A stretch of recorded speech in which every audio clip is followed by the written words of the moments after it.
ওয়ালাইকুম রহমতুল্লাহ বরকাতুহ। এই ঈদের পরে সকালে দেখলাম দুই তিনটা রুগী দেখছি। দেখো এই রুগীটা দেখতে এসে যে মায়া লাগলো। এই ছেলেটার একটা কোম্পানিতে ওই মানুষ যে এই করে কি কি কি জানি করো তুমি, প্লেট দাও মেসের, তাই না? প্লেট দাও, থালি বাসন দাও, আর আইসটা মেসটা ফেলাও, তাই না? এগুলা ফেলাইয়া ও প্রতিদিন 350 টাকা পায়। ঈদের ছুটিতে আসছে। এই তুমি এই তো তোমার স্বামী ও মানুষের ফুড ফার্মাস করে খায়, তাই না? তাহলে এটা করে খায়, জোরে কথা কও। তাহলে এটা যে করে খায়, ওর যে কালকে যে বুয়া কোন হাসপাতাল নিয়ে গেলা? বুয়াবুর সদর হাসপাতাল। এই যে বুয়াবুর সদর হাসপাতালের এই একটা প্রেসক্রিপশনে এতগুলো ওষুধ দিছে।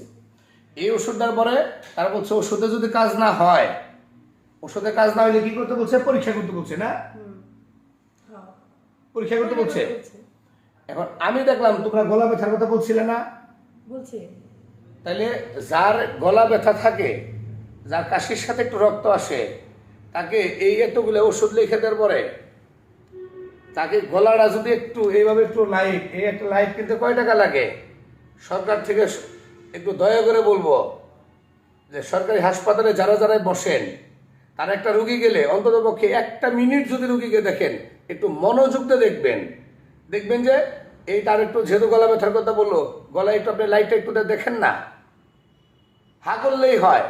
হা করলে এটা বললে তার একদমই পর্যন্ত দেখতে হয়, টাং ডিপ্রেশন লাগে না, ওইটা লাগে না, এত কিছু লাগে না। এখন আমি আমার কাছে আসলে সেই গোয়াপুর থেকে, তাহলে এই যে কত টাকা খরচ করে আসলো। আর প্রাইভেট জায়গায় আসলে তো কিছু তো খরচ আছে। একবার কি ফ্রি দেখা সম্ভব? কারণ আমি তো সরকারের টাকা দিয়ে হাসপাতাল বানাইছি নাকি? তাহলে এই রুগীগুলো যাবে কোথায়?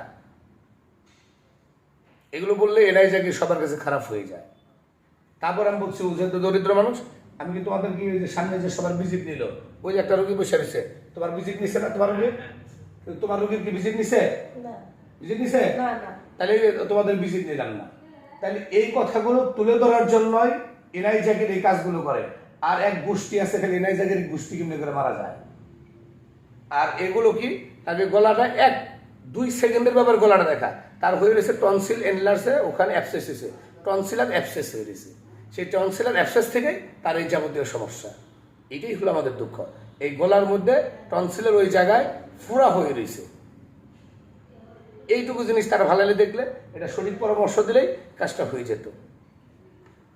যদি এটা একটু টাঙ্গাইলে যারা একটু এই সিভিল সার্জন মহোদয় আছে, আরো ভালো ভালো যারা এই স্বাস্থ্য খাতের দায়িত্বে যারা আছেন, তারা দয়া করে এই ব্যাপারে একটু দেখেন।